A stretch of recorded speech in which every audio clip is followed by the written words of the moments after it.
Assalamualaikum warahmatullahi wabarakatuh. Alhamdulillah, wassalatu wassalamu ala rasulillah wa ala alihi wa sahbihi wa sallama tasliman katsira, amma ba'd. Puji dan syukur senantiasa kita panjatkan kehadirat Allah Jalla wa Ala yang telah berfirman di dalam Al-Quranul Karim pada surat Ibrahim, wa in ta'uddu ni'matallahi la tuhsuha innal insana lazalumun kafar. Dan kalaulah kalian ingin menghitung-hitung akan nikmat Allah atas kalian, la tuhsuha, niscaya kalian tidak akan mampu menghitungnya. Innal insana lazalumun kafar, sesungguhnya manusia itu pelaku kezaliman dan kekufuran. Dengan berkat nikmat kesehatan dan kesempatan setelah hidayah taufik dari Allah Jalla wa Ala, kita dapat berkumpul kembali di rumah Allah Jalla wa Ala yang mulia ini di malam yang penuh berkah ini, setelah melaksanakan ibadah salat maghrib sembari menunggu masuknya waktu salat isya.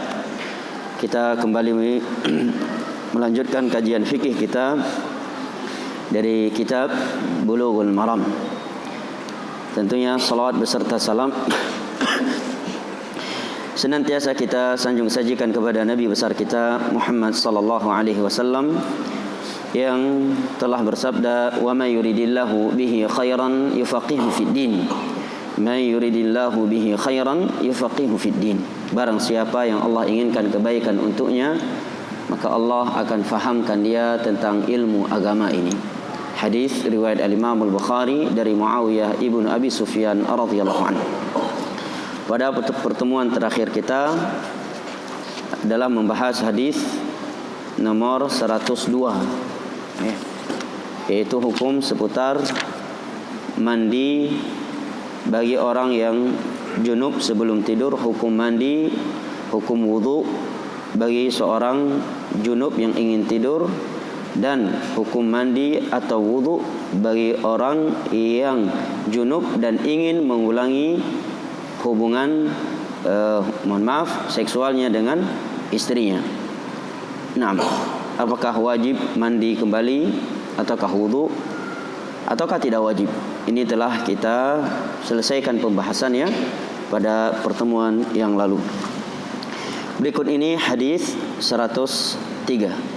Kata penulis rahimahullahu taala, wa an Aisyah radhiyallahu anha qalat, kana Rasulullah sallallahu alaihi wasallam idza ightasala min al-janabah yabda'u fayaghsilu yadayhi thumma yufrighu bi yaminihi ala shimalihi fayaghsilu farjahu thumma yatawadda'u thumma ya'khudhu al-ma'a fayudkhilu asabi'ahu fi usuli sha'r ثم حفن على رأسه 3 حفنات ثم أفاض على سائر جسده ثم غسل رجليه متفق عليه واللفظ لمسلم. Dari Aisyah radhiyallahu anha, beliau menyatakan bahwa dahulu Rasulullah sallallahu alaihi wasallam senantiasa ketika mau mandi junub, beliau yang pertama kali beliau lakukan adalah mencuci kedua tangan. Thumma yufrighu biyaminihi ala shimalihi. Setelah itu beliau tuangkan air dengan tangan kanannya ke tangan kirinya, kemudian mencuci kemaluannya. Thumma tawadda'u. Setelah itu beliau berwudu. Thumma ya'khudhul ma'a fayudkhilu asabi'ahu fi usuli sya'r. Setelah itu beliau mengambil air, kemudian memasukkan jari jemarinya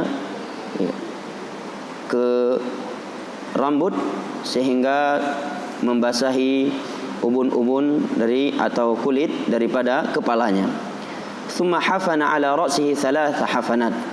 Setelah itu Nabi sallallahu alaihi wasallam menyiram air ke atas kepalanya sebanyak 3 siraman. Thumma afadha ala sa'iri jasadi. Setelah itu Nabi sallallahu alaihi wasallam menyiram air ke seluruh tubuhnya. Thumma ghasala rijlih. Kemudian setelah itu Nabi sallallahu alaihi wasallam mencuci kedua kakinya. Muttafaqun alaih. Hadis riwayat Imam Al-Bukhari pada nomor 262 dan Imam Muslim pada nomor 316. Walahuma min hadis Maimunah radhiyallahu anha. Thumma afraga ala farjihi wa ghasala bishimalihi thumma daraba biha al-ard.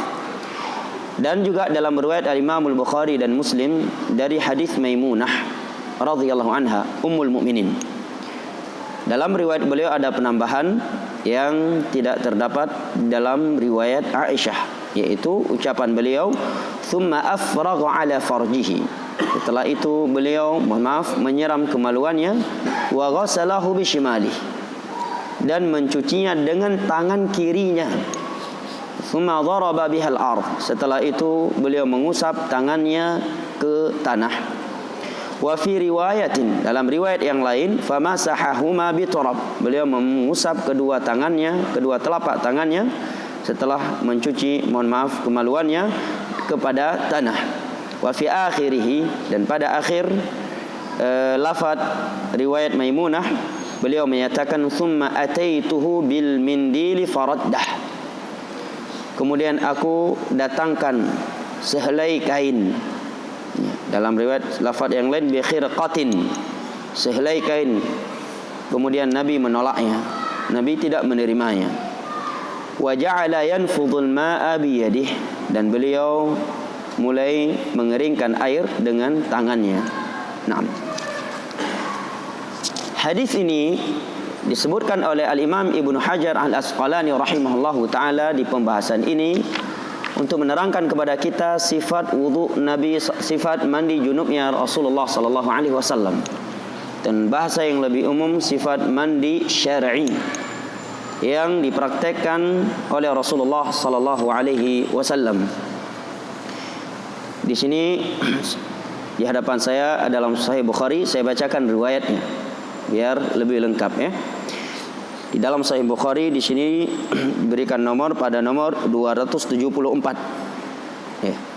Dari Aisyah kata Imam Al-Bukhari qala hadatsana Yusuf bin Isa qala akhbarana Al-Fadl ibn Musa qala akhbarana Al-Amash Sulaiman bin Mihran Abu Muhammad ya an Salim an Quraib maula ibn Abbas an ibn Abbas radhiyallahu anhuma an Maimunah radhiyallahu anha.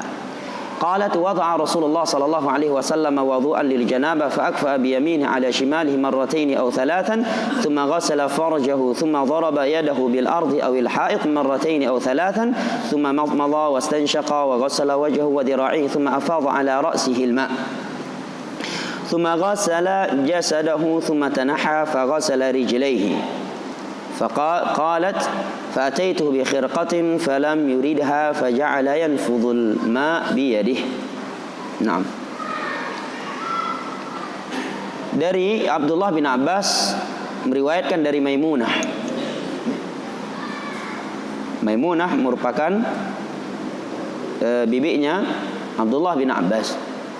Beliau menyatakan bahawa Rasulullah sallallahu alaihi wasallam meletakkan air untuk mandi janabah. Maka fa'akfa'a biyaminihi ala shimalihi marratain aw thalathan. Maka beliau menuangkan air dengan tangan kanannya ke tangan kirinya sebanyak 2 kali atau 3 kali. Setelah itu beliau mencuci kemaluannya.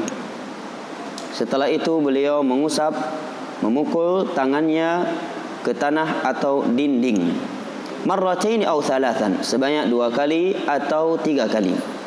Thumma maqmala wastanshaqa. Setelah itu beliau berkumur-kumur dan beristinsyak, memasukkan air ke dalam hidung. Ya, tentunya setelah itu dikeluarkan, ini disebut dengan al-istinthar. Wa ghasala wajhahu wa dhira'ihi. Nabi sallallahu alaihi wasallam mencuci wajahnya dan mencuci kedua tangannya sampai ke sikunya. Thumma afadha ala ra'sihi al-ma'. Setelah itu Nabi sallallahu alaihi wasallam menuangkan air ke atas kepalanya. Thumma ghassala jasadah. Kemudian Nabi mencuci seluruh anggota tubuhnya. Thumma tanaha. Setelah itu Nabi sallallahu alaihi wasallam sedikit bergeser, ya, berpindah dari tempat dia berdiri, masih di tempat mandinya. Fa ghassala rijlaihi. Maka beliau mencuci kedua tangannya. Mohon maaf, kedua kakinya. Qalat, kata Maimunah radhiyallahu anha, fa ataituhu bi khirqatin falam yuridha. Kemudian aku datangkan sehelai kain untuk Nabi sallallahu alaihi wasallam, falam yuridha. Tetapi Nabi sallallahu alaihi wasallam tidak menerimanya, tidak menginginkannya.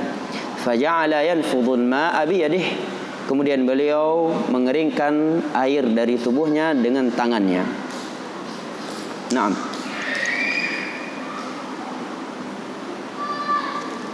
Berikut ini dari Aisyah radhiyallahu anha dengan lafaz selain yang kita bacakan tadi ya, sedikit ada perbedaan. Yang dapat dilihat dalam Sahih Bukhari pada nomor 272 dan Imam Muslim pada nomor 316.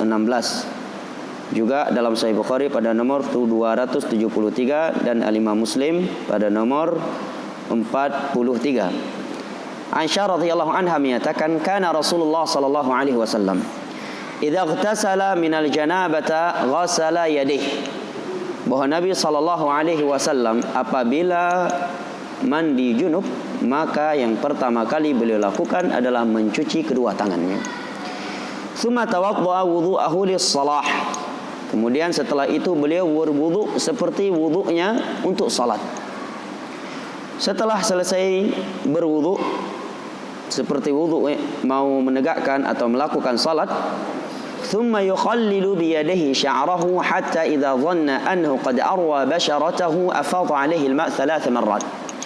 Setelah itu beliau menyela-nyela rambutnya dengan kedua tangannya yang telah basah sampai beliau mengira bahwa kulit kepalanya telah basah. Barulah beliau menyiram air ke atas kepalanya sebanyak 3 kali. Ya. ثم غسل سائر جسده. Setelah itu beliau menyiram, mencuci seluruh anggota tubuhnya. Kemudian Aisyah radhiyallahu anha menyatakan, kuntu aghtasilu ana wa Rasulullah sallallahu alaihi wasallam min ina'in wahidin naghrifu minhu jami'an. Dahulu aku dan Rasulullah sallallahu alaihi wasallam sering mandi bareng, mandi bersama dari satu bejana, dari satu ember. Naghrifu minhu jami'a. Dan kami saling berebut air. Ya, kami rebutan air dari ember tersebut. 6. Beberapa hadis yang telah kita bacakan di atas. Pertama hadis Aisyah dengan beberapa lafaz tadi, dan hadis Maimunah menerangkan kepada kita sifat mandi junubnya Rasulullah sallallahu alaihi wasallam. Para ulama fikih di antaranya Al-Imam An-Nawawi dalam kitabnya Al-Majmu' Syarhul Muhadzab, dan selain beliau menerangkan bahawa mandi syar'i, mandi junub terbagi menjadi 2. Yang pertama al-mujzi dan kedua al-kamil. Yang pertama al-mujzi, yang telah menggugurkan kewajiban, melaksanakan perintah. Ya, tetapi dia tidaklah yang lebih sempurna, yaitu dengan menyiramkan air ke seluruh tubuh dengan niat untuk mengangkat hadas besar. Apakah junub ataukah haid. Ini sudah cukup. Ya, dia jubur ke kolam, ya, atau ke laut. Kalau dalam kolam orang junub telah kita bahas pada pertemuan sebelumnya, hukum orang junub mandi di kolam. Ini sudah lewat. Tidak boleh apabila air tersebut air yang tergenang, tidak mengalir. Dia mandi di sungai atau mandi di kamar mandinya, dia siram ke seluruh tubuhnya sehingga seluruh tubuhnya telah basah dengan niat untuk mengangkat hadas. Maka ini telah cukup, telah menggugurkan kewajiban melaksanakan perintah. Karena keumuman firman Allah Jalla wa Ala, wa idza kuntum junuban fattahharu, dalam surat An-Nisa. Apabila kalian dalam kondisi junub, maka bersucilah. Perintahnya umum, jelas ya.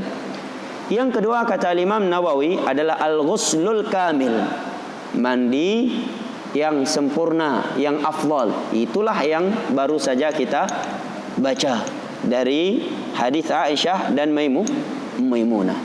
Artinya kalau seorang mandi dengan cara yang pertama tadi, dia telah menunaikan kewajiban, ya, dan telah cukup, ya.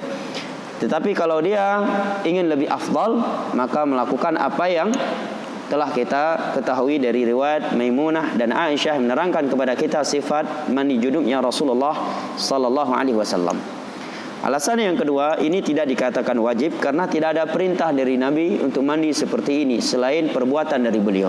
Di dalam ilmu kaidah fikih disebutkan sebuah perbuatan dari Nabi SAW yang bukan penjelasan terhadap perintah yang global dari Al-Quran, itu tidak disimpulkan kewajiban, melainkan sunnah. Jelas ya? Nah, demikian secara umum salah satu dari kaidah yang disebutkan oleh para ulama dalam kaidah fikih. Baik, kita kembali kepada dua hadis Aisyah dan Maimunah yang menerangkan kepada kita sifat salat Nabi. Secara umum tidak ada perbedaan antara hadis Aisyah dan hadis Maimunah dalam mensifati sifat mandi junubnya Rasulullah SAW kecuali dalam beberapa hal. Ya, pada dasarnya saling melengkapi. Hadis Aisyah radhiyallahu anha yang telah saya bacakan tadi menerangkan kepada kita sifat mandi junubnya Rasulullah adalah sebagai berikut. Bahwa ketika beliau mau mandi junub, maka yang pertama kali beliau lakukan apa? Mencuci tangannya, ya, 2 atau 3 kali ataupun sekali. Nah, setelah itu mencuci, kemaluannya.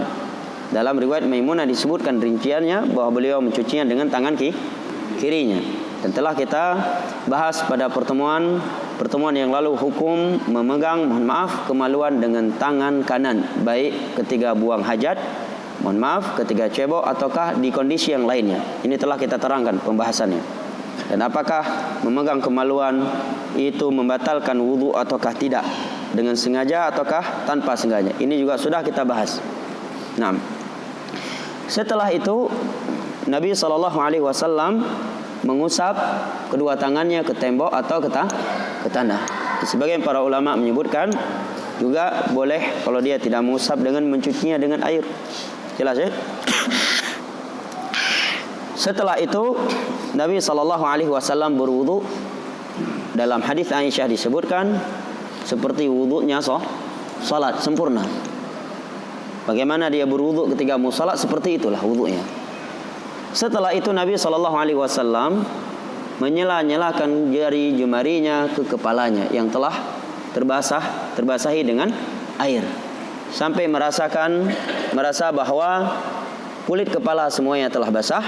Setelah itu beliau menyiramkan air ke atas kepalanya sebanyak 3 kali. Setelah itu Nabi SAW menyiram air ke seluruh tubuhnya. Jelas ini? Perbedaan dengan hadis Maimunah. Hadis Maimunah menyatakan Nabi berwudu, tetapi setelah selesai mandi Nabi mencuci kedua kakinya. Ini membuat para ulama fikih berbeda pendapat di dalam mensyarah hadis Maimunah ini, dalam memahami hadis Maimunah ini. Sebagian ulama menyatakan hadis Maimunah menerangkan bahwa wudunya Nabi setelah mencuci kemaluan itu tidak sempurna. Artinya beliau berwudu kemudian beliau menunda kedua kaki. Setelah selesai mandi junub baru beliau mencuci kedua kaki. Sebagian para ulama memahami demikian. Nah, para ulama yang memahami demikian, maka sebagian mereka menyatakan boleh kita melakukan sesekali dengan hadis Maimunah, kita akhirkan mencuci kedua kaki, dan boleh sesekali seperti hadis Aisyah berwudu, karena Aisyah radhiyallahu anha menyatakan wudu beliau seperti wudu salat. Namanya wudu untuk salat sempurna sampai kedua kaki. Sebagian ulama yang lainnya yang memahami hadis Maimunah dengan pemahaman di atas, itu harus punya gambaran ya, jangan kecampur-campur nanti pemahaman dari hadis Maimunah dan hadis Aisyah, dan agar tahu duduk permasalahannya. Sebagian ulama yang memahami hadis Maimunah dengan pemahaman yang demikian, mereka menyatakan caranya cuma sekali, yaitu kedua kaki diakhirkan. Adapun hadis Aisyah menyebutkan secara umum, dan hadis Aisyah dipahami dengan hadis Maimunah yang merinci bahwa hadis Aisyah pun Nabi tidak mencuci kedua kakinya kecuali setelah selesai mandi. Jelas ya? Ini pemahaman yang pertama dari pemahaman para ulama. Pemahaman yang kedua bahwa ini datang beraneka ragam dari Nabi SAW. Hadis Aisyah menerangkan beliau berwudu seperti wudunya salat. Yang dipahami dari kalimat Aisyah wudunya salat adalah sampai mencuci kedua kaki. Karena kalau tidak dikatakan seperti wudunya salat. Ya. Sedangkan hadis Maimunah ya dipahami dengan satu dari dua pemahaman. Yang pertama, bahwa memang Nabi tidak mencuci kedua kakinya ketika berwudu sebelumnya, sebelum selesai mandi. Nah, yang kedua, bahwa Nabi telah ketika berwudu sebelum mandi, beliau telah mencuci kedua kakinya yang itu bagian dari wudu. Setelah selesai mandi junub, beliau mencuci kembali kedua kakinya mungkin karena kotor dan seterusnya. Yang itu bukan bagian dari wudu. Jelas? Kesimpulan dari itu semuanya bahwa boleh seorang sesekali melakukan seperti yang di dalam hadis Maimunah, ya, dengan dia mengakhirkan kedua kakinya sampai selesai mandi. Boleh juga sesekali dengan hadis Aisyah radhiyallahu anha. Ya, demikian ini dirajihkan oleh sebagian para ulama. Baik. Dari hadis di atas kita dapat mengambil beberapa pelajaran. Yang pertama, penjelasan dari dua istri Nabi sallallahu alaihi wasallam tentang sifat mandinya Rasulullah sallallahu alaihi wasallam untuk mengangkat hadas besar. Dan kata para ulama dikiaskan ke sini seluruh mandi syar'i. Apa itu mandi syar'i? Mandi yang dianjurkan oleh syariat, seperti mau berangkat Jumat, Idul Fitri dan Idul Adha. Ya. Maka sifatnya juga demikian. Nah, jelas? Baik. Hadis ini juga menerangkan kepada kita kesempurnaan Islam. Sampai seperti ini rincinya para sahabat Nabi menerangkan kepada kita sifat mandinya Nabi sallallahu alaihi wasallam. Ya mungkin kalau boleh dibahasakan sebagian kalimatnya agak vulgar. Tetapi karena demi agama, jangan sampai ada yang tersembunyi untuk manusia ini. Masalah agama ini, sehingga mereka membuat agama ini multi tafsir, ya, sehingga jatuh ke dalam berbagai kesesatan, ya, jatuh ke dalam hal-hal yang keliru. Maka mereka pun terkadang menggunakan bahasa-bahasa yang vulgar, karena ini pembahasan agama. Sebagaimana yang pernah kita lalui dari hadis Ummu Salamah sebelumnya, bahwa ada seorang wanita, Ummu Habibah, datang kepada Nabi sallallahu alaihi wasallam. Seorang wanita datang kepada Nabi menyatakan, "Ya Rasulullah, innallaha la yastahi minal haqq." Wahai Rasulullah, sesungguhnya Allah tidak malu dari kebenaran. Apakah apabila seorang wanita mimpi basah dia juga harus mandi junub? Ya. Secara kebiasaan ini adalah pertanyaan yang mungkin membuat seorang wanita malu bertanya langsung. Tapi karena ini masalah agama dan cerdasnya wanita ini, dia memberikan muqaddimah terlebih dahulu yang menerangkan bahwa tidak perlu malu untuk menanyakan masalah agama. Naam. Maka Nabi pun menjawab, "Na'am, idza ra'atil ma." Iya, dia wajib mandi apabila melihat, mohon maaf, bekas mania yang keluar. Sehingga tidak mungkin ada masalah yang lebih besar dari ini tidak diterangkan dan tidak ada petunjuk dari Rasulullah sallallahu alaihi wasallam. Di dalam surat Al-Maidah ayat ketiga Allah berfirman, "Al-yauma akmaltu lakum dinakum wa atmamtu 'alaikum ni'mati wa raditu lakumul Islam madina." Hari ini telah aku sempurnakan agama untuk kalian, agamaku untuk kalian, nikmatku untuk kalian, dan telah aku ridhoi Islam ini satu-satunya agama untuk kalian. Ayat ini turun di hari Jumat pada hari Arafah, dan Nabi sedang wukuf di Arafah di haji wada'. Kemudian Nabi meninggal setelah turun ayat ini. Nabi meninggal 80 hari setelah turun ayat ini. Dan Al-Imam Ibnu Katsir menyebutkan beberapa asar dari para sahabat yang menerangkan bahwa setelah turun ayat ini tidak ada lagi pembahasan halal dan haram. Dan pada pembahasan ayat ini, Al-Imam Ibnu Katsir menyebutkan sebuah riwayat dalam Sahih Bukhari bahwa ada seorang Yahudi bertanya kepada salah satu dari sahabat Nabi, "A'allamakum nabiyyukum kulla syai'?" Apakah Nabi kalian telah menerangkan kepada kalian, mengajarkan kalian, memberikan petunjuk kepada kalian dalam seluruh perkara sampai adab buang kotoran? Kan dijawab oleh sahabat tersebut, "Iya, Nabi telah memberikan petunjuk kepada kami dalam segala sampai dalam adab buang hajat, agar kami tidak menghadap ke kiblat dan tidak membelakangi kiblat." Dan agar ketika kami beristijmar menggunakan batu, agar tidak kurang dari 3 batu dan dengan jumlah yang witir. Ya. Dan kalau kita melihat isi syariat ini, maka seorang muslim akan yakin bahwa Islam telah sempurna dan bahwa tidak ada ruang bagi kita untuk mengambil selain petunjuknya Rasulullah SAW dalam masalah agama. Ya. Nabi mengajarkan kita hal-hal yang kecil, yang menurut kita itu kecil, seperti masalah mandi ini, buang hajat, menghadap dan membelakangi kiblat, yang mungkin menurut kita sepele, rupanya ada petunjuk dari Nabi. Ya, menggunakan batu, menurut kita sepele, mau jumlah 5, 7 dan seterusnya, rupanya ada petunjuk dari Nabi. Masuk WC, ada zikir dari Nabi. Melihat buah-buahan yang telah matang, ada zikir khusus dari Nabi. Terdengar suara petir, ada zikir khusus dari Nabi. Datangnya angin, ada zikir khusus dari Nabi SAW. Masuk masjid, keluar masjid, ada zikir khusus. Untuk masuk ada zikir khusus, untuk keluar masjid ada zikir khusus. Ketika ingin melakukan hubungan seksual dengan istri, ada zikir yang beliau ajarkan ketika membeli kendaraan baru. Sehingga tidak mungkin, tidak ada petunjuk dari Nabi untuk zikir setelah sholat 5 waktu. Karena sholat adalah rukun yang paling besar di dalam Islam setelah 2 syahadat. Dan itu berulang kali beliau lakukan. Berulang kali beliau lakukan, sehari semalam sebanyak 5 waktu. Dan salat 5 waktu adalah sebuah ibadah yang nampak dan selalu disaksikan oleh para sahabat Nabi, baik ketika Nabi melakukannya mukim atau ketika Nabi dalam keadaan safar. Dan telah mereka riwayatkan apa saja yang Nabi bacakan dari zikir-zikir setelah salat 5 waktu. Nah, andai kata ada zikir lain di sana seperti yang dibacakan oleh sebagian manusia, astaghfirullahalazim, ya Allahumma antas salam, tabarakta ya dzal jalali wal Allahumma antas salam wa minkas salam wa ilaika ya'udus salam. Ya, apalagi tambahan-tambahan sekarang? Fa hayyina rabbana bisalam wa adkhilnal jannata darus salam. Apalagi?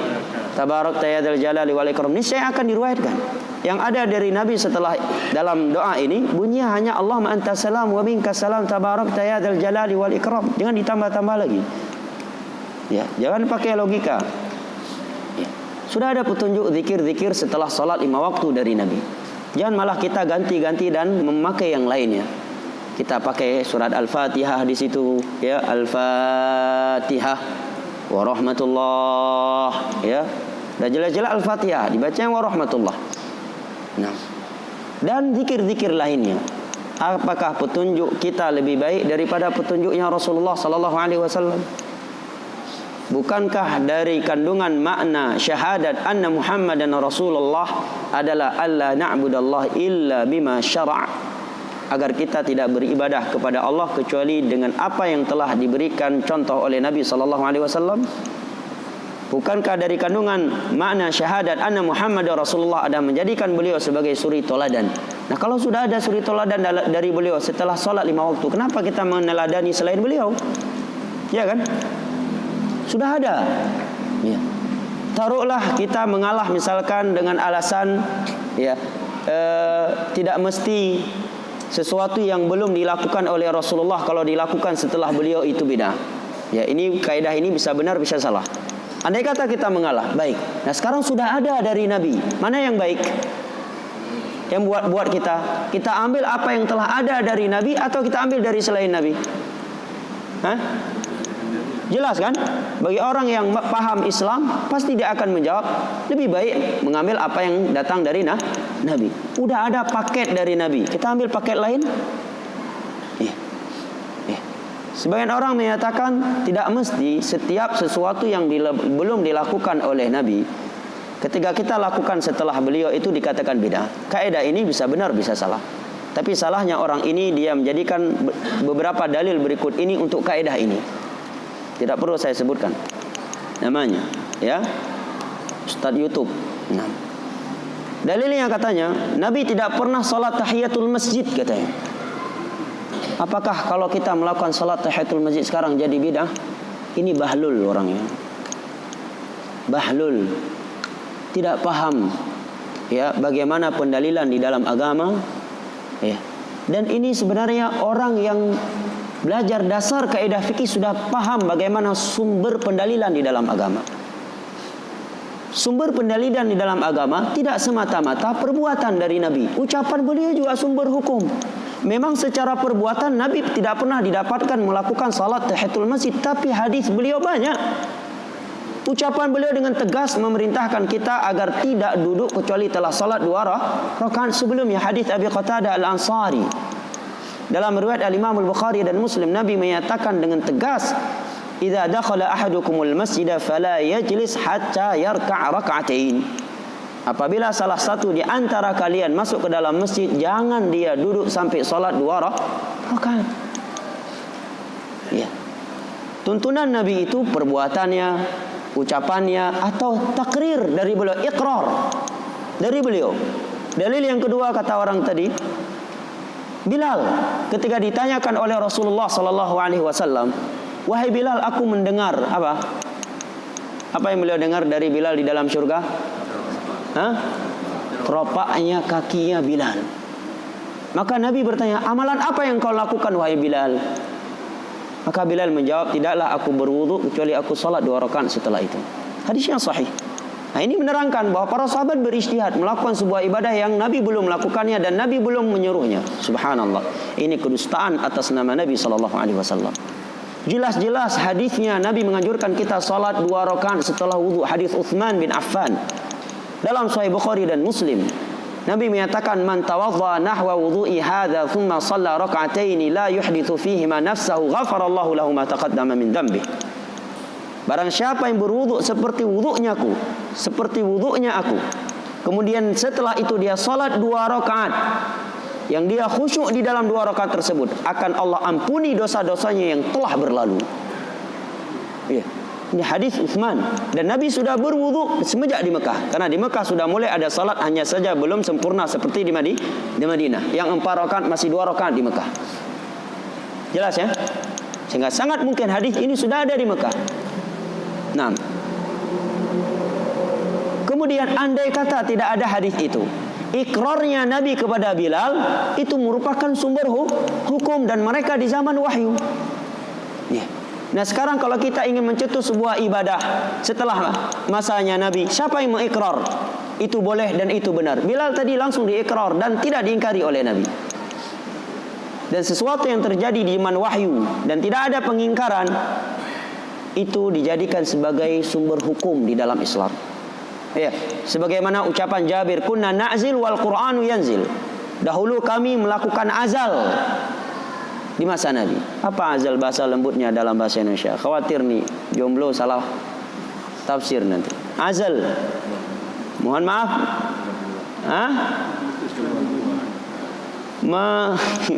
Saya nggak tahu bahasa lembutnya apa ini. Mengeluarkan, mohon maaf, mani di luar. Apa bahasa lembutnya? Ada orang yang menerjemahkan tembak luar katanya. Allah musta'an. Ya, al-muhim seperti itu ya. Saya bahasakan demikian, khawatir nanti ada yang jadikannya multi tafsir. Ya, kata Jabir, bukan onani ya ikhwan. Artinya melakukan hubungan bersama istri, tapi mohon maaf, maninya dikeluarkan di luar. Makanya saya bilang tadi, apa bahasa lembutnya? Dan sampai saya terjemahkan bahasa umum, ditafsir enggak sama jomblo nanti. Ya. Baik, kata Jabir bin Abdullah, kami melakukan azal dan Al-Quran masih turun saat itu. Kata para ulama, ini menerangkan bahwa para sahabat berhujjah dengan sebuah kejadian yang terjadi di masa wahyu dan tidak ada pengingkaran dari Allah dan Rasulnya. Bahwa itu perkara yang benar. Karena kalau itu tidak benar, pasti akan turun pengingkaran dari Al-Quran atau pengingkaran dari Nabi SAW. Nah, Nabi mengikrarkan Bilal. Nah, sekarang kalau anda melakukan sebuah ibadah setelah masa Nabi, siapa yang mengikrar? Ya? Ikrar siapapun, tidak ada yang menjadi hujah dalam Islam selain ikrarnya Nabi. Ya. Hanya ikrarnya Nabi yang menjadi sumber hukum dalam Islam. Nah, perbuatan Bilal tadi sudah diikrar oleh Nabi. Dan ikrar bagian dari hadis.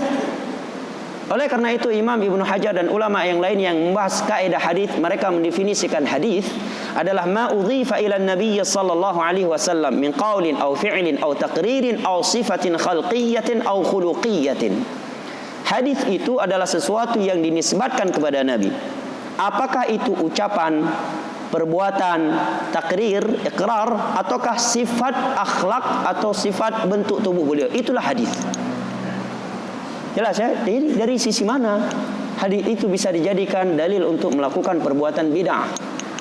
Dalil yang lain yang sering digunakan hadis dalam Sahih Bukhari dari Abu Hurairah bahwa ada seorang sahabat Nabi di medan perang.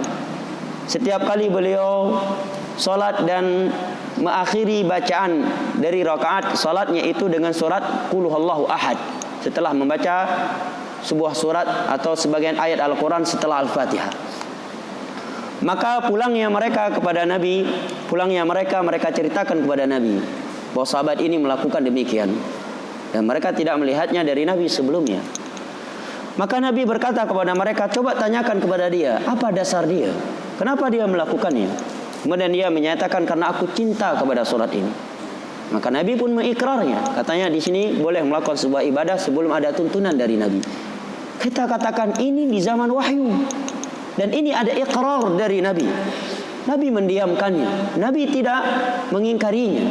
Sedangkan di masa kita, siapa yang bisa mengikrarnya? Nabi telah meninggal dan zaman wahyu telah putus, telah sempurna, dan agama pun telah sempurna.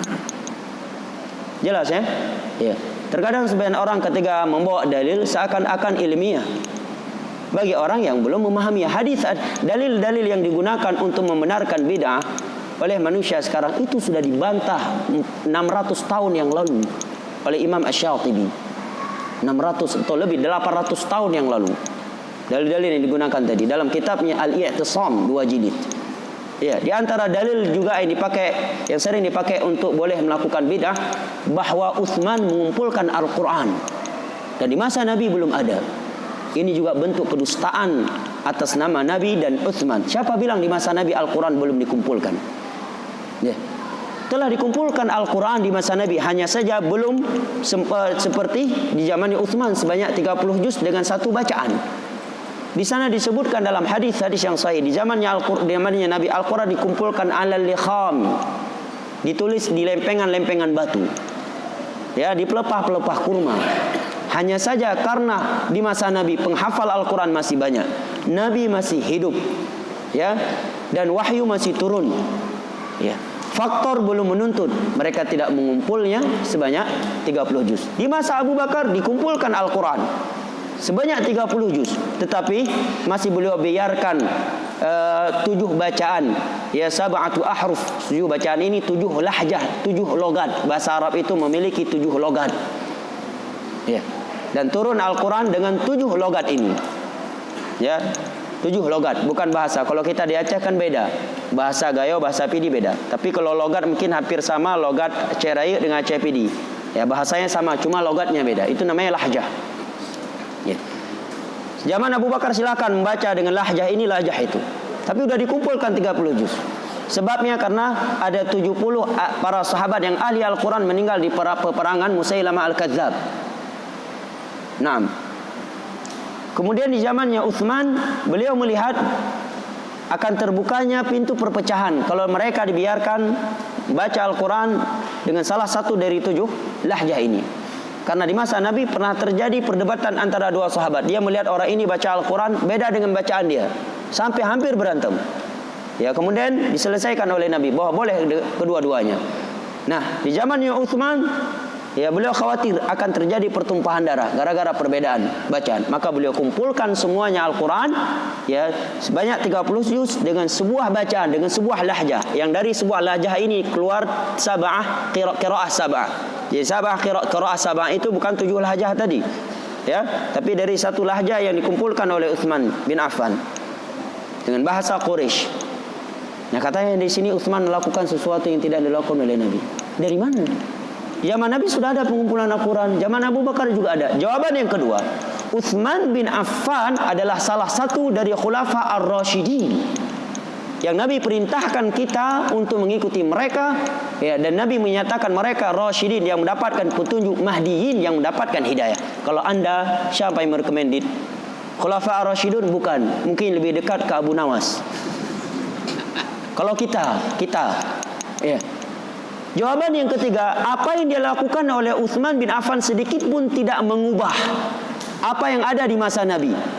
Apa yang beliau kumpulkan, Al-Quran ini yang beliau kumpulkan, itulah Al-Quran yang turun di masa Nabi. Tidak ada penambahan ayat dan tidak ada pengurangan ayat. Bahkan letaknya surat yang ada dalam Al-Quran tidak ada perubahannya. Jawaban berikutnya, kata para ulama, apa yang beliau lakukan disepakati oleh seluruh kaum muslimin dari kalangan para sahabat dan tabi'in di masa itu.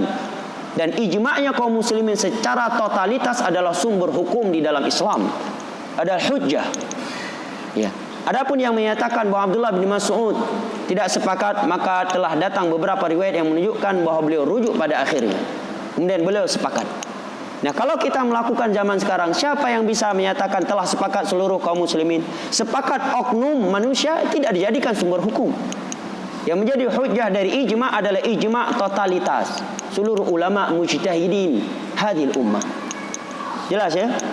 Baik, memang benar tidak selalu perbuatan yang tidak ada di masa Nabi kalau dilakukan itu bid'ah. Ya.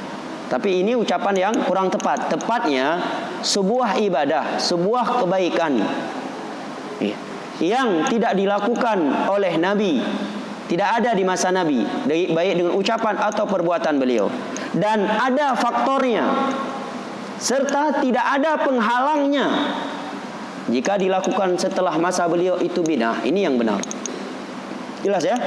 Tapi kalau faktornya tidak ada di masa Nabi, kalau dilakukan setelah masa beliau, itu tidak dinamakan bid'ah, tetapi dinamakan masalihul mursalah. Apa contohnya? Contohnya ada ma'had, pesantren. Ya, kan nggak ada di masa Nabi pesantren. Di Imam Syafi'i aja nggak ada pesantren. Belajar di masjid semuanya. Kalau nggak ke masjid, ke rumah, ya di bawah-bawah pohon. Ya. Apakah ini bid'ah? Enggak, ini masalihul mursalah. Kenapa? Faktor di masa itu belum menuntut. Ya, atau bahkan ya fasilitas untuk membuatnya belum ada. Dan dengan adanya pesantren, seorang bisa belajar agama tanpa mengubah-ubah isi agama. Contoh yang berikutnya, menarik garis saf supaya saf menjadi lurus. Di masa Nabi kan tidak ada garis saf. Zaman kita dibuat garis ini. Apakah ini buah? Tidak. Walaupun tidak ada di masa Nabi. Kenapa? Karena faktornya tidak ada di masa Nabi. Apa faktor kita membuat garis saf? Agar safnya lurus. Faktornya apa? Karena kebanyakan jamaah salat di masa sekarang tidak perhatian lagi untuk saf jamaah. Sedangkan di masa Nabi nggak ada faktor ini. Seluruh para sahabat Nabi punya perhatian terhadap lurusnya saf, sehingga mereka tidak perlu menarik garisnya saf, mereka sudah meluruskan saf. Maka jika dilakukan setelah masa Nabi, ini tidak dinamakan bid'ah, tetapi ini masuk ke dalam masalihul mursalah. Jelas ya? Tapi kalau merayakan hari kelahiran Nabi misalkan, faktornya ada nggak di masa Nabi? Ada. Nggak ada penghalangnya. Nabi 23 tahun hidup. Mungkinkah selama 23 tahun lupa beliau menyampaikan bentuk cinta kalian kepadaku adalah dengan merayakan hari kelahiranku? Jumlah para sahabat Nabi ribuan, tidak ada satupun yang melakukannya. Jumlah para tabi'in puluhan ribu, satupun tidak melakukannya. Tabi'ut tabi'in puluhan ribu, 4 imam mazhab juga tidak. Ya.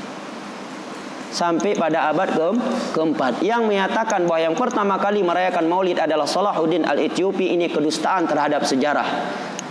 Yang pertama kali melakukannya adalah Banu Ubaid, sekte Syiah dari Fatimiyah pada abad keempat untuk menandingi umat Nasrani yang merayakan hari kelahiran Isa alaihi salam.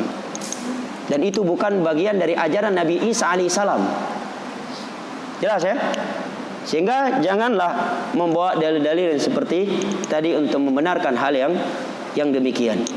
Nah, dan itu dalil-dalil seperti itu sebenarnya syubhat yang udah basi itu, ya. Udah 800 tahun yang lalu dibantah oleh Imam Asy-Syatibi.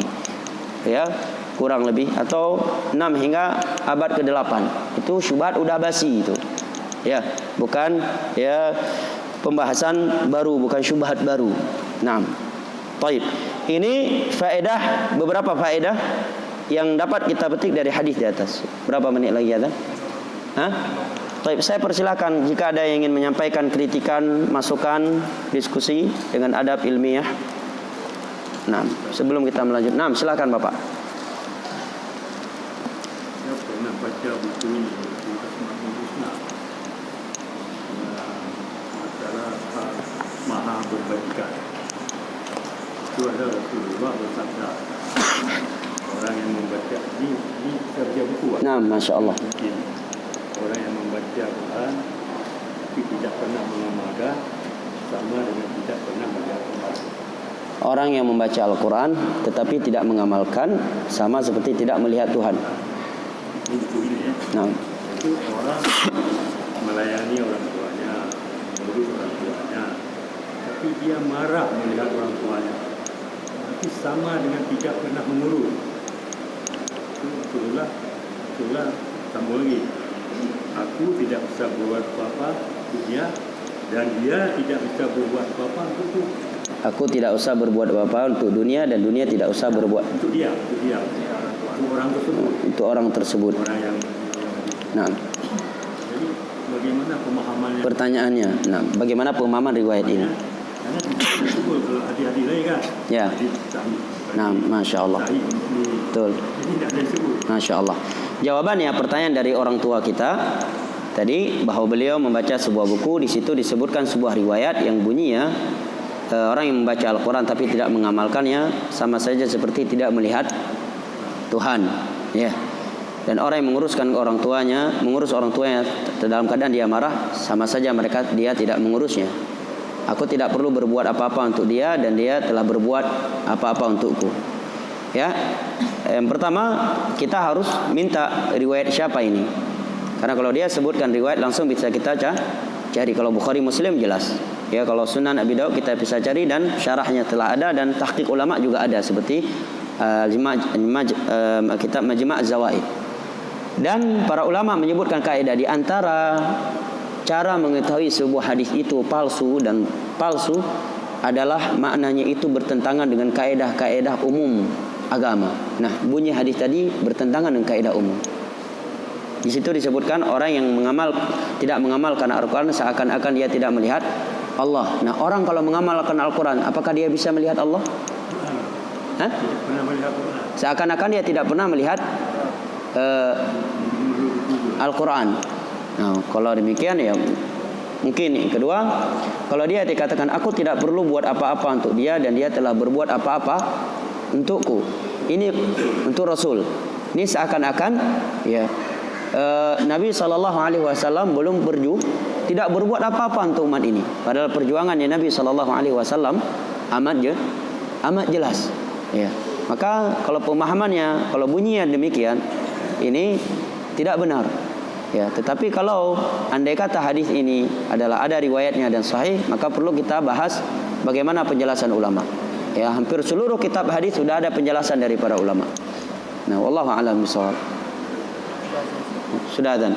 Baik, saya kira sampai di sini. Lebih dan kurang yang saya mohon maaf. Wabillahi taufiq wal hidayah. Wa sallallahu ala nabiyyina Muhammad wa ala alihi wa sahbihi wa sallam. Wa akhiru da'wana anil hamdulillahi rabbil alamin. Wassalamualaikum warahmatullahi